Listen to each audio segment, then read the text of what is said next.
February 1945. In a dimly lit bunker beneath Tokyo, Admiral Tanaka stared at the grim intelligence. Vital convoys were vanishing, their escorts helpless against an unseen foe. He had just 2 hours to comprehend why American sonar had become an unstoppable force, threatening to sever Japan's last lifelines and seal the empire's fate. To understand how it happened, we must go back to the grim reality of early 1945. The tide of the Pacific War had irrevocably turned against the Empire of Japan. The once dominant Imperial Japanese Navy, which had swept across the Pacific in the war's opening months, was now a shattered force, its carriers and battleships largely sunk or crippled. American forces, executing a relentless island-hopping campaign, were closing in on the Japanese home islands, preparing for the final brutal assault. Yet, the most insidious and persistent threat often came not from the skies above or the beaches below, but from the silent depths of the ocean.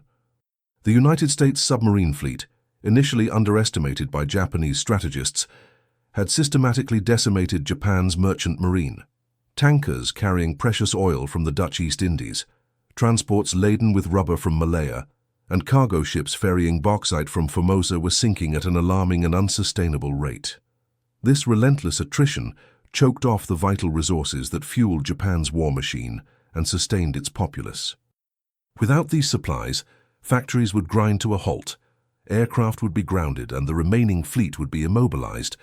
The American submarine campaign was a war of strangulation, a silent siege, and its primary weapon, sonar, seemed to have reached an unprecedented level of effectiveness, rendering Japanese anti-submarine warfare efforts tragically obsolete. The empire was bleeding, and the wounds were deep beneath the ocean's surface. The immediate catalyst for Admiral Tanaka's urgent 2-hour mandate was the catastrophic loss of convoy HI-88. Just days prior, a vital shipment of oil and bauxite, escorted by a destroyer and several frigates, had been ambushed southwest of Formosa. Reports from the few traumatized survivors painted a chilling, almost unbelievable picture. American submarines, seemingly operating with uncanny precision, had launched devastating torpedo attacks from distances previously thought impossible. The Japanese escorts, equipped with their standard Type 93 and Type 97 sonars, had detected nothing until the telltale wakes of torpedoes appeared, streaking towards their targets. Depth charges were dropped blindly, fruitlessly, into the vast, empty ocean, their explosions echoing harmlessly against the impenetrable silence of the enemy. The American submarines, after their initial surgical strike, simply vanished, evading all desperate attempts at counterattack. This wasn't an isolated incident. Similar reports of inexplicable losses and undetectable enemy submarines had been accumulating for months. However, HI-88's complete annihilation, coupled with the strategic importance of its cargo, had forced the Imperial General Headquarters to confront the grim reality. Their ASW doctrine, their equipment, and their training were failing catastrophically. The enemy was hearing them, tracking them, and striking with impunity, while Japanese forces remained deaf and blind. The term unstoppable was not hyperbole. It reflected the profound sense of helplessness pervading the naval command. Admiral Tanaka, known for his analytical mind and pragmatic approach, was given the impossible mandate: find the flaw, understand the enemy's advantage, and propose a countermeasure, all within a 2-hour window before the next critical convoy sailed. The fate of the empire, already hanging by a thread, now rested on his ability to decipher the silent language of the deep. Admiral Kenji Tanaka was not a man prone to emotional outbursts or despair. A career naval officer, he had risen through the ranks of the Imperial Japanese Navy with a reputation for meticulous planning, a keen understanding of naval technology, and an unwavering commitment to duty. In his early 50s, with silvering hair meticulously combed back and sharp, observant eyes that missed little, he commanded the Anti-Submarine Warfare Division within the Naval General Staff. He had witnessed the rapid expansion of Japan's power in the early war years, a period of exhilarating victories, and now bore the immense crushing burden of its accelerating decline. Unlike some of his more zealous colleagues, who clung to outdated doctrines or mystical beliefs in Japanese spirit, Tanaka harbored no illusions about the true state of the war. He understood the grim mathematics of attrition and the growing technological chasm between Japan and the United States. His division had been working tirelessly, often with meager resources and dwindling manpower, to improve Japan's ASW capabilities, but progress was agonizingly slow, and the enemy's advancement seemed to outpace their every effort. Now faced with the explicit task of explaining the unstoppable American sonar, he felt the immense weight of responsibility. He knew that the problem was not merely a technical one. It was a symptom of a deeper, systemic imbalance. Yet, he had 2 hours. 2 hours to sift through fragmented intelligence, consult with his brightest engineers, and somehow find an answer that could offer a glimmer of hope in the encroaching darkness. Kenji Tanaka was born in 1893, the son of a respected scholar in Kyoto, a city steeped in tradition and intellectual pursuit. From an early age, he displayed a sharp, inquisitive mind, preferring books and complex puzzles to boisterous games. His father, a man of quiet wisdom and deep historical knowledge, instilled in him a profound appreciation for logic, strategic thinking, and the meticulous study of detail. This rigorous intellectual foundation served him exceptionally well when, at the age of 18, Tanaka gained admission to the prestigious Imperial Japanese Naval Academy at Etajima. The academy, known for its Spartan discipline demanding physical regimen and exhaustive academic curriculum, was designed to forge not just skilled sailors, but strategic leaders for the empire. Tanaka excelled not through physical prowess, which he possessed in moderate measure, but through his exceptional academic performance, particularly in mathematics, physics, and naval strategy. He devoured the works of naval theorists like Alfred Thayer Mahan, understanding the critical importance of sea power for an island nation like Japan. Yet, he also delved into the emerging, often controversial theories of submarine warfare and naval aviation, frequently challenging conventional wisdom in private discussions with his more open-minded instructors. Upon graduation, he chose to specialize in naval communications and intelligence, a field often overlooked by those seeking glory in surface combat. He spent years immersed in the study of foreign naval doctrines, analyzing technological advancements and deciphering encrypted messages, developing an almost intuitive understanding of enemy capabilities and intentions. His early career saw him serving on various destroyers and cruisers, gaining practical experience at sea. But his true passion and expertise lay in the strategic and technical aspects of naval warfare. He was among the first within the Japanese naval establishment to advocate for greater investment in anti-submarine technology in the 1920s and 30s, recognizing the existential threat submarines posed to Japan's lifeline of maritime trade. His detailed and often prescient reports were sometimes dismissed by more traditional admirals, but they earned him a reputation as a forward thinker, albeit one whose warnings were not always heeded until it was too late. He understood that victory in modern warfare would increasingly depend on technological superiority and the ability to adapt faster than the enemy. This philosophy, honed over decades of intense study and keen observation, now defined his approach to the seemingly insurmountable challenge before him in that Tokyo bunker.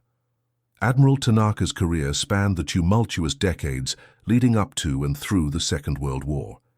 He had served during the Sino-Japanese War, observing firsthand the limitations of traditional naval power against a continental foe and the burgeoning role of air power.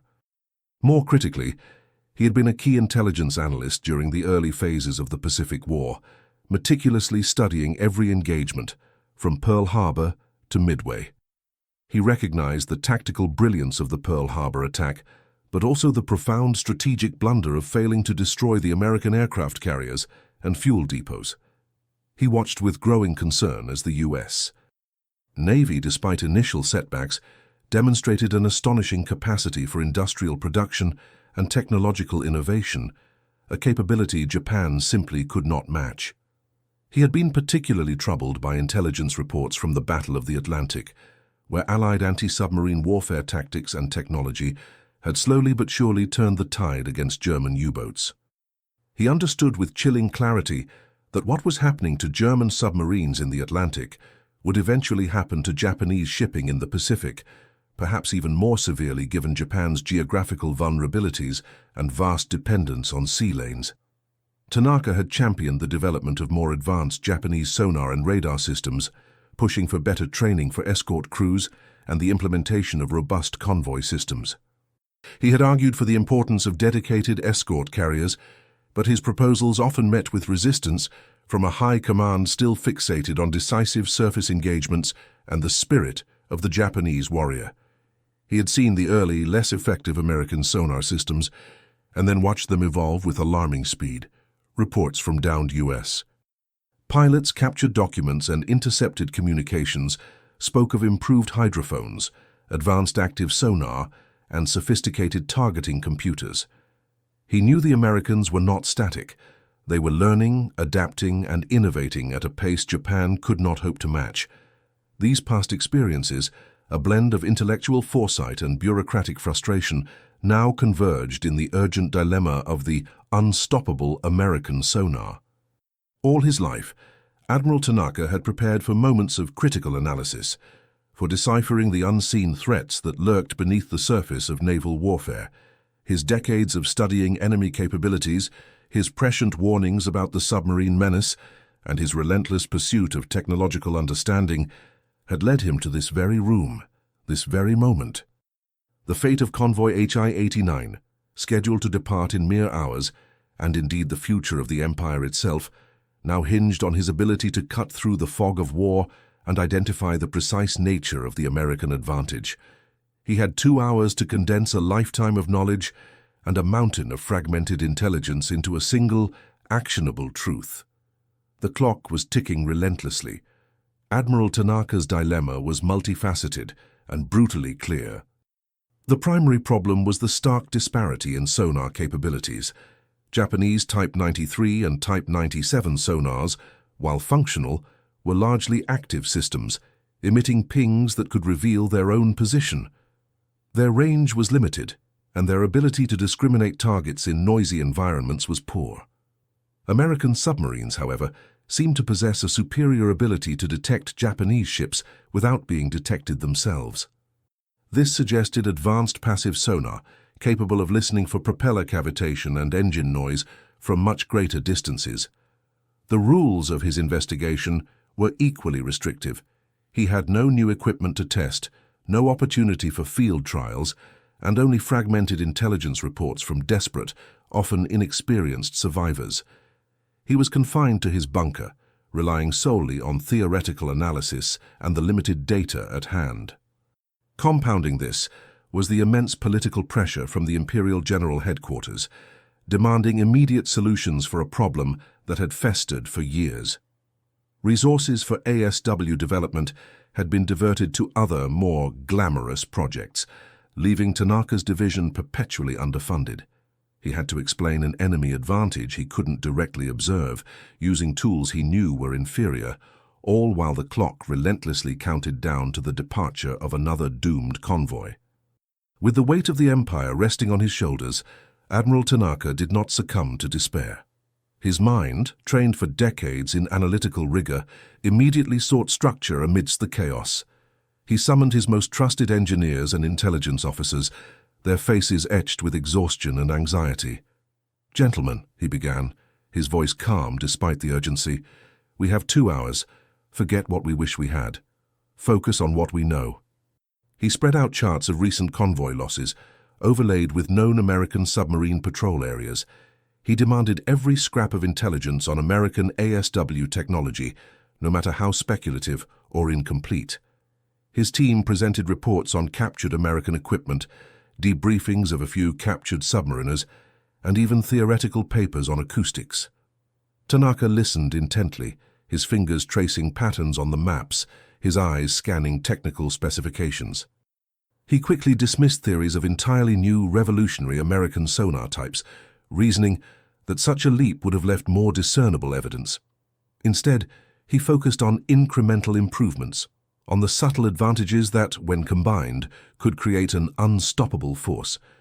He theorized that the American advantage lay not in a single miraculous device, but in a combination of superior passive listening capabilities, better signal processing, and perhaps even a deeper understanding of oceanography. The decision was to dissect the known, however small, to infer the unknown. Tanaka directed his team with surgical precision. "Show me the specifications of their hydrophones," he commanded, pointing to a translated document. "Are they more sensitive? What frequencies do they cover?"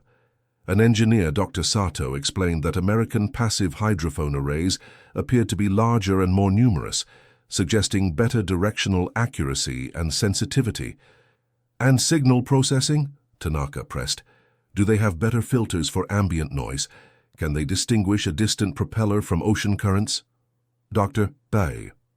Sato admitted that American electronics, particularly vacuum tube technology, were known to be more advanced, allowing for more sophisticated filtering and amplification of faint acoustic signals. Tanaka then turned to the operational reports. "Our escorts report no detections until torpedo launch. This implies they are being detected at extreme ranges, well beyond our active sonar's reach." He sketched a diagram illustrating the cone of detection for Japanese active sonar versus the potential listening range of American passive arrays. He also considered the environmental factors. "What about the thermal layers, the sound channels?" he asked, recalling his early studies in oceanography. A junior officer presented recent oceanographic data for the convoy routes, highlighting significant thermoclines, layers of water with different temperatures that could bend and reflect sound waves, creating shadow zones where active sonar was ineffective, but passive listening could still prevail if the submarine was positioned correctly. The aha moment arrived when Tanaka connected these disparate pieces. It wasn't just one factor. It was the synergy: superior passive hydrophones, advanced signal processing to filter noise and amplify faint contacts, and a sophisticated understanding of oceanography that allowed American submarines to exploit thermal layers, remaining hidden in shadow zones while listening for Japanese ships. They were not just hearing better, they were listening smarter. Admiral Tanaka leaned back. The 2 hours almost elapsed. He had his answer. "It is not a single weapon," he declared, addressing his weary staff. "It is a combination of advanced passive sonar, superior signal processing, and a profound understanding of ocean acoustics. They are listening from afar, exploiting thermal layers, and striking from the shadows. Our active sonar is deaf to their approach." Admiral Tanaka presented his findings to the Imperial General Headquarters with his characteristic calm, yet the gravity of his words hung heavy in the air. He explained that the American advantage was not a single easily countered device, but a systemic superiority in passive acoustic technology and its tactical application. He detailed how American submarines exploited thermal layers and sound channels, listening from distances far beyond the effective range of Japanese active sonar. His report was met with a mixture of grim acceptance and frustration. While his analysis was intellectually sound, the immediate repercussions were devastatingly clear. Japan lacked the industrial capacity, the technological base, and the time to bridge this widening gap. There were no quick fixes. Convoy HI-89, despite Tanaka's warnings and revised escort tactics, still sailed into peril. While some minor adjustments were made, escorts were advised to vary speeds, use less noisy engines where possible, and increase visual lookouts. These were largely futile gestures against an unseen, technologically superior foe. The losses continued, relentless and crippling. The flow of vital resources dwindled to a trickle, exacerbating the already dire shortages of fuel, raw materials, and food. The Empire's war machine sputtered, its remaining fleet confined to port for lack of oil, its aircraft production plummeting.